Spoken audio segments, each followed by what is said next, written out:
Well, once again, we've invited the comedian of the Tesla community to be with us to give his comedic take. Because, if he disagrees with me, it must be comedy. So, therefore, Brian White, glad to have you here, as always. Thanks, Randy. It's a pleasure as twice. Yes, yes. Well, yesterday you announced, and I'm just going to re-announce that you'll be joining Zach and Jesse in case there's 5 people on the watching today that didn't watch yesterday. You'll be joining them on the panel down in Austin, Texas next Thursday. Are you excited? I'm so excited. I haven't met them in person yet, and it'll be a lot of fun. So besides, now you've actually seen a Cybertruck in person over at the Peterson Museum, but this will be the final. So that could be a little different as well. Yeah, I've seen the prototype. I've seen serial number all zeros because it wasn't a production vehicle. And I'm looking forward to seeing the finished vehicle and playing spot the difference, because every time I get to see these things, I get to a fresh set of eyeballs, and I've studied the thing inside out. It'd be nice to actually see one and ride in one, because I'm sure they'll be giving rides, right? No, I mean, I'm not going to the event. I don't have a +1 to the event itself. And then, by the way, he needs a +1. That was a good setup, right? Okay, all right, let's see. I guess. We are going to go over 15 approximately things that could happen. These are not definites. These are maybes. And you're going to give me your impression of which one of these things will or won't or could or might not. Or anyway, I've already given my impression. Now it's your turn to give your impression. So these are things that will happen by, let's say, January 30th. Is that fair? Okay, you got the game. Okay, you get points. I'm ready. I'm ready. How many points do you get? I'm not sure. Okay, number 1. We should revisit this at the end of January and see how many points I got. We should, and how many I got, and whether I won or not. Yeah, because I don't. If I didn't win, I'll never show it again. If you won, I'm ready. No chance. Okay. Actually, we already did this one on the number 12 of the other day. FSD complete. You're saying you don't know and you don't care, and it probably will be and maybe could be.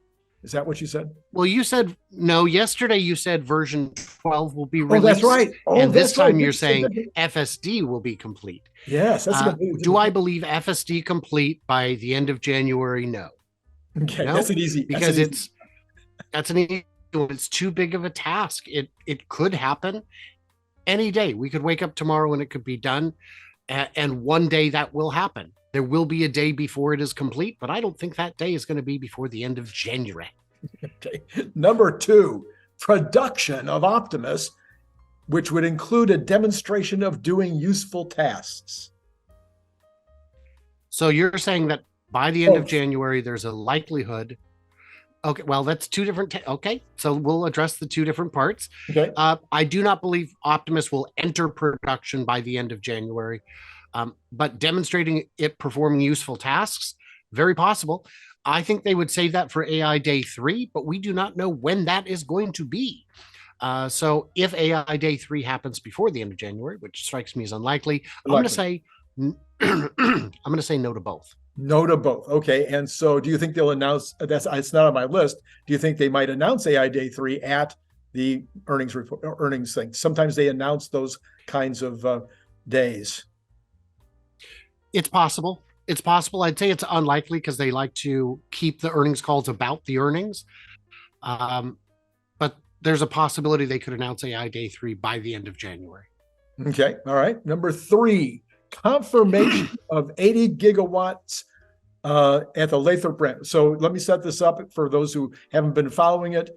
Bradford Ferguson visited Lathrop a few weeks ago. In the course of visiting Lathrop, he said he noticed changes in the construction, changes in the number of doors. I can't remember exactly what it was all in detail, but he said it was, for him, it meant that Lathrop is going to be increased to be able to produce 80 gigawatt hours, not just 40 gigawatt hours at Lathrop. It would be nice to hear that from Tesla in addition. Do you think we will hear that from Tesla on earnings day or before?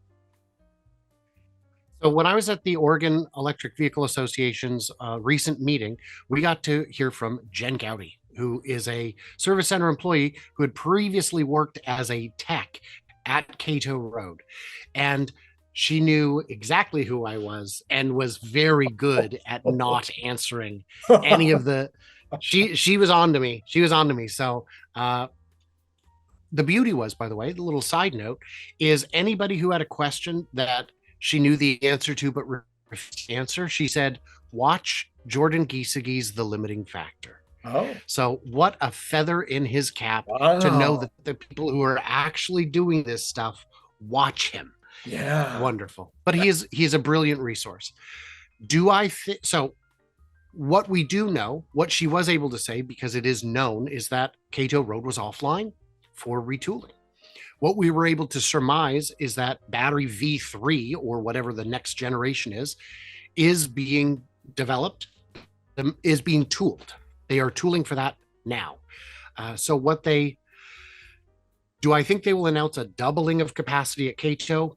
No, Not because Cato, I don't no, think. at Lathrop. Oh, but Lathrop is the Megapack factory. Yes, that's what I'm talking They- about. I'm sorry. I got you. I confused you somewhere along the way. Oh, I see. I got you. You did You want to confuse start? me. I was on the no. This is me. This is me. no, No, no. Is no, this this is good. This is Okay. good. Leave this in. Leave it All in. right. All right. Okay. I apologize. That was a fun little walk down a dark alley. Let's get back on the main road. Will we see an increase of capacity at the Megafactory? Confirmation Ooh.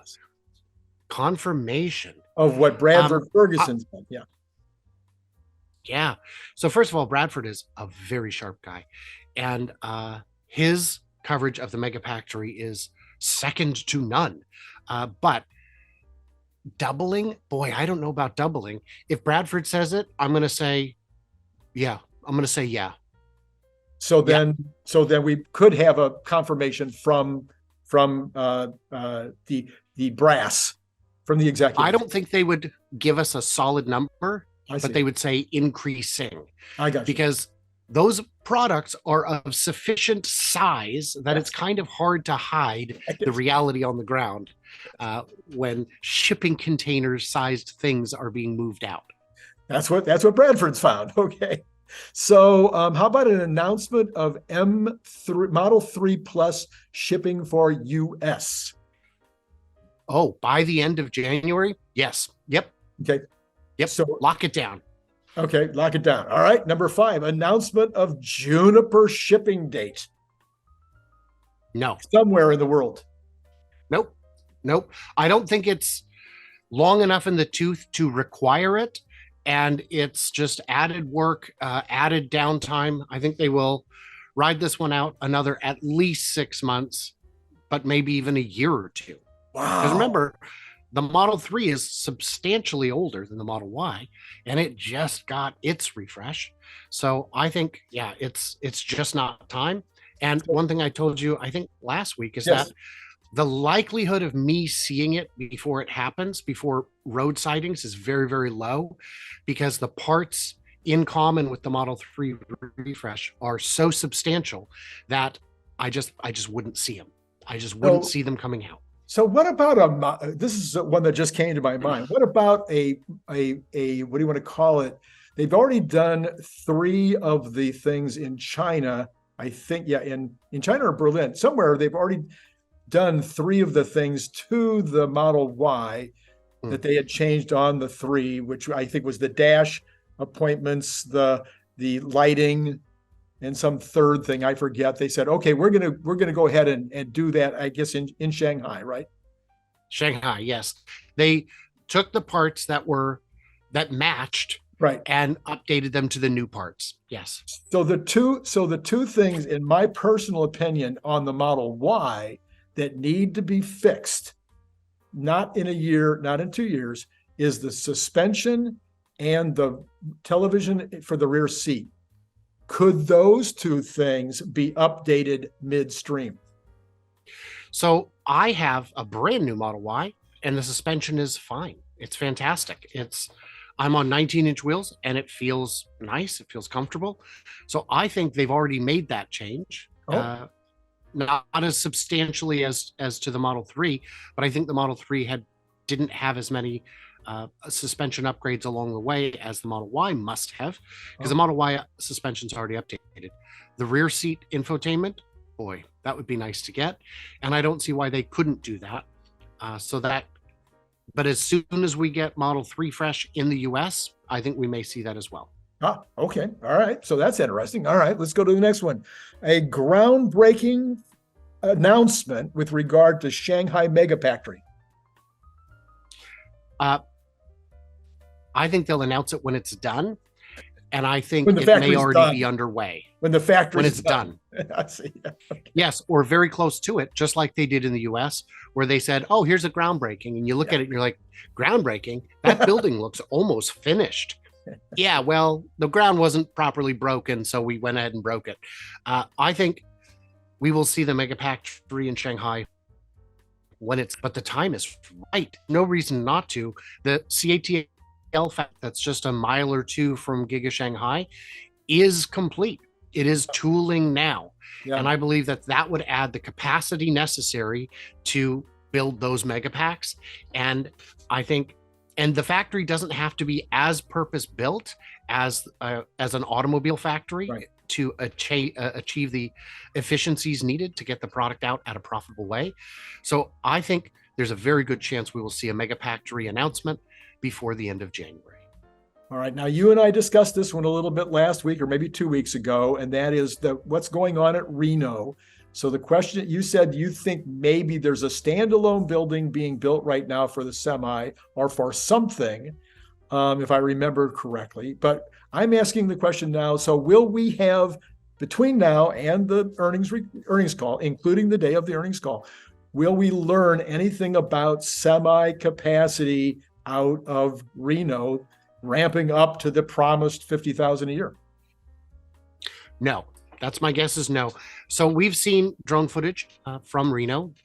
Zangler has a channel that covers that, and he has shown that he was convinced that there was some work that was already that groundbreaking was imminent, and then we saw some trenches being dug, and it turns out nope, that's just improving the drainage for the parking area. The problem we're having is the 4680, and I know the Semi doesn't use the 4680, uses the 2170. But if we don't have enough 4680, they were already supposed to be in the Model Y, and we've seen them pull that back because we need all of them available for the Cybertruck. If we could get 4680 ramped to the point where there's now surplus 2170s, we could go gangbusters on the Semi. Now, if the 4680 news turns out favorable, they can break ground because it's going to take a year. And in 1 year, we believe we'll have enough 2170s to make this happen, or even 4680s to transfer that over. Yeah. But I think the answer today is they just don't have enough of the types of cells they want for the types of vehicles they want to build. There's no shortage of cells generally. Right.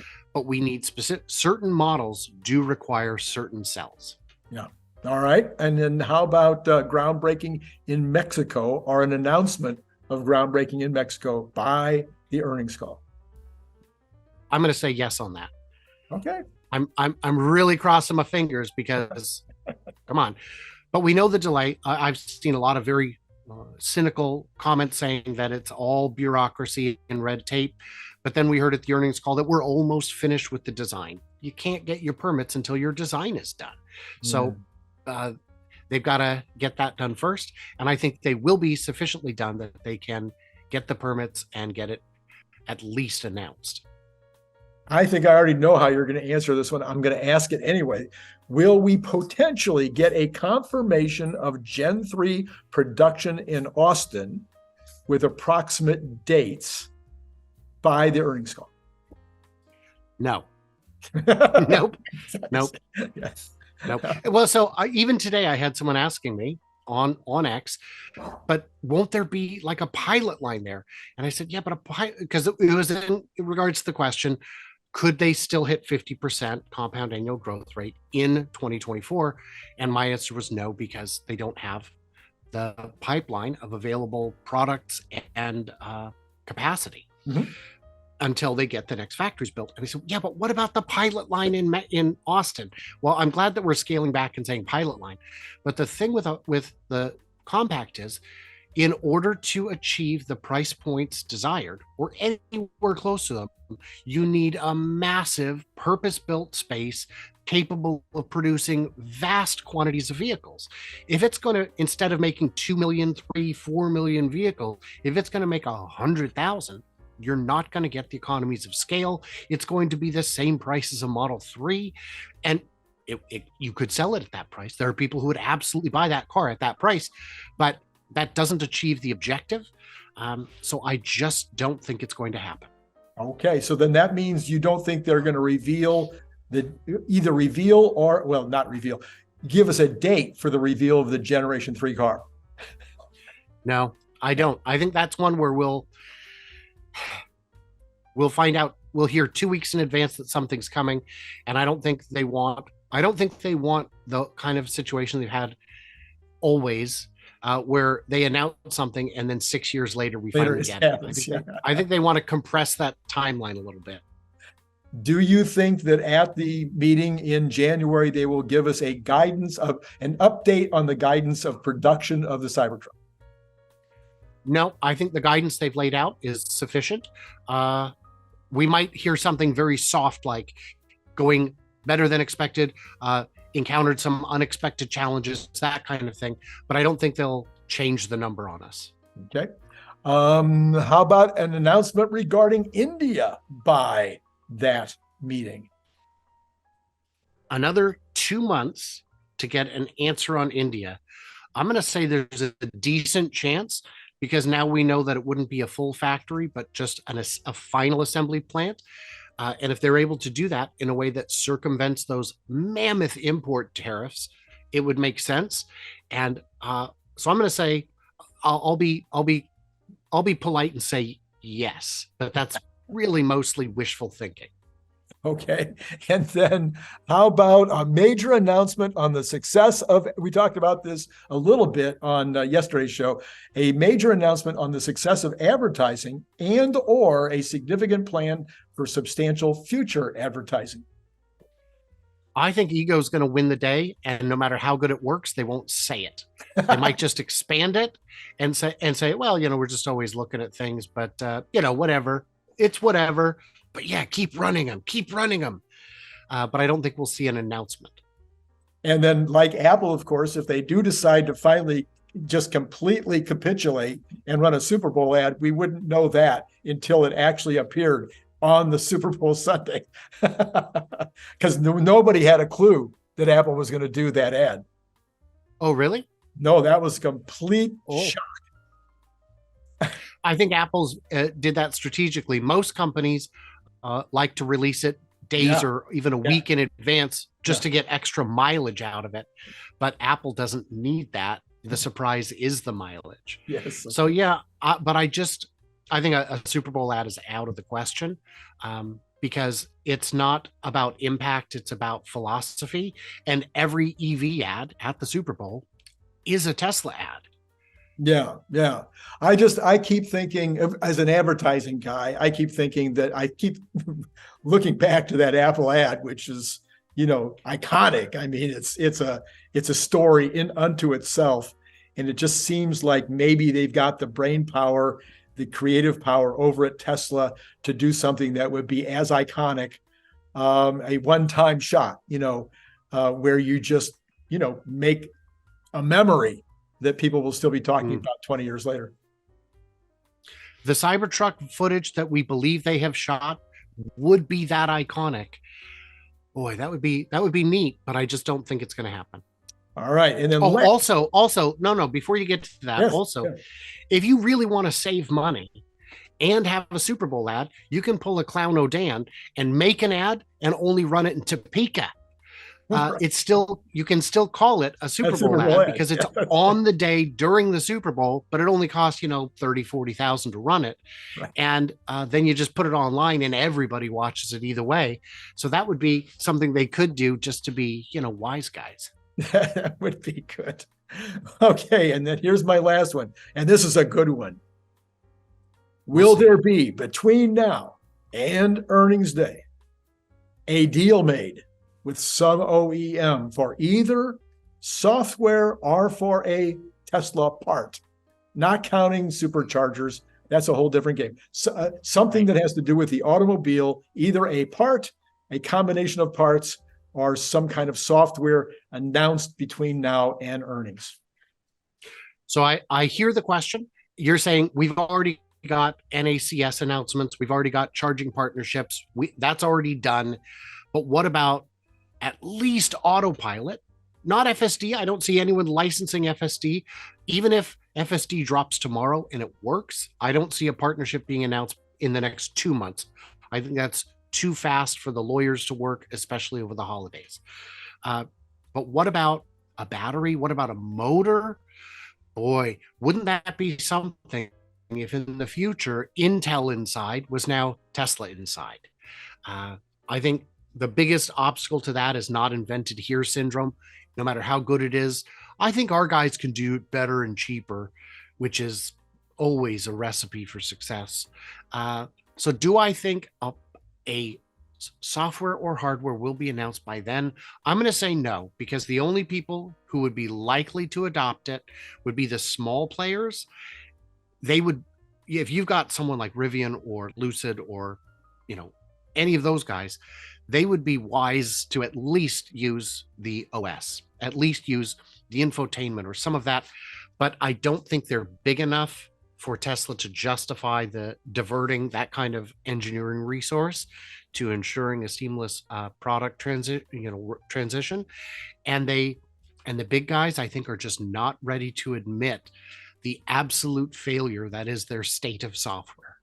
What about one of the OEMs, one of these middle-sized guys in China, or possibly somebody that doesn't have as much ego like a Kia or a Hyundai? So Kia and Hyundai absolutely have ego. Korea is very proud. No, they've done very good with their engineering and they know it. But I think when you're talking about middle tier, Mazda, Suzuki, maybe they would be big enough to justify it and small enough to recognize the benefit. So I think that would be a good guess, would be somebody who's a name brand you've heard of, who's a little bit forgotten right now. Mm-hmm. And it could even be, one of the smaller luxury brands, Land Rover maybe, because aren't they owned by Tata, I think?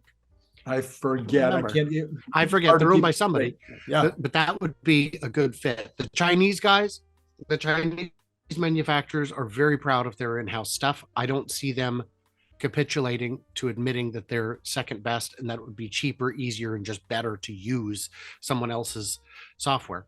What about the barrier there is they will. Go ahead. Well, the barrier there is they will use Bosch, they'll use Delphi, but those aren't their competitors. Those are their suppliers. They work for us. If we're partnering with Tesla, who's really working for who? Yeah. So I think there's a mental barrier there. What about somebody psychological barrier? What about an SAIC or somebody like that? They're very proud of their in-house products, and I think they would just prefer to use a Chinese brand, even if it's not themselves, over a direct competitor. So the biggest thing that I think about all the time is this over-the-air update thing. If nobody yet has successfully really produced an over-the-air update, and that is kind of a foundation piece for the idea that these are forever new cars, and could become a big talking point as things get more competitive. You don't think that would be enough to move somebody who just hasn't been able to? I mean, nobody has. It shocks me that nobody's been able to figure it out, but nobody's been able to figure it out. So it's not nobody. I think Rivian and Fisker have both successfully implemented over-the-air updates. I don't remember who all the people are, but other companies are starting to get into it. The problem is you can't just license over-the-air. You have to have the software capabilities. You have to have the coders who can actually make the code in a way that works and get it out. And at that point, are we buying the the software, or are we buying the entire development team? And I don't know if Tesla would even want to say, wait, I need to get my software to work with all your random parts that we don't even know what they are. I don't think Tesla would want in on that game because the margin for error becomes incalculable. All right. Well, there we have it. That was better than I expected it to be. And a calendar reminder, we got to find out, we got to tally up our scores at the end of January. Yeah, at the end of January. Take a look back and see what happened here. Find out who was victorious. All right. Well, Brian, as always, it's delightful to have you on board on this show. Everybody should follow him at MyTeslaWeekend. But if you can't do that and you know somebody who's got a +1 that they're not using, he'd probably rather have that than even having you follow on MyTeslaWeekend. So, absolutely true. Thanks for having me today, Randy. All right. Thanks a lot. And for all of you out there, it's been great talking to you. Is somebody going to join Patreon? All right. I'm going to make a deal. This is going to be, I've done this once before. It worked a little bit. Actually got a lot of people joining Patreon the last 2 weeks, but the last 2 days, not a single soul. So let's get you up on Patreon. What I'm going to do is I'm going to give you 1 free audiobook. You can have 2 free if you want, or you can have 1 free audiobook and the Cybertruck bottle opener. How's that? 1 and 1. Okay. If you join at the $10 level, not at the $5 level, if you join at the $5 level, you just get the 1 book. Now, if you're completely new to the channel, this is a bottle opener. It is a refrigerator magnet. It is 3mm thick, stainless steel, really, really tough. Comes in a very cool magnetic box that makes it a great gift item. So, you know, it's got all kinds of people now buying them as gifts as a result of the fact that I have so many people that want to buy them as gifts, and they're putting in these larger orders. I do have it all down. I think I put it all down below. I'll have to double check and make sure that it's up to date. They're normally $25 a piece. You get 2 for $45. You get 3 for $60. Okay. You get 100 for $210, and you get 200 for $400. Gets you all the way down to $20 a piece. If you are out of the country, I need you to add another $20 to that for freight, whichever one of those ones you pick. And then if you are, and then please let me know camo or regular. And of course you can mix and match if you buy quantities, however you want to set that up. So is there anything else I have left for you tonight? I think I've said it all. I have enjoyed speaking with you yet again. Click the link below to get your paperback, Kindle, or audiobook now.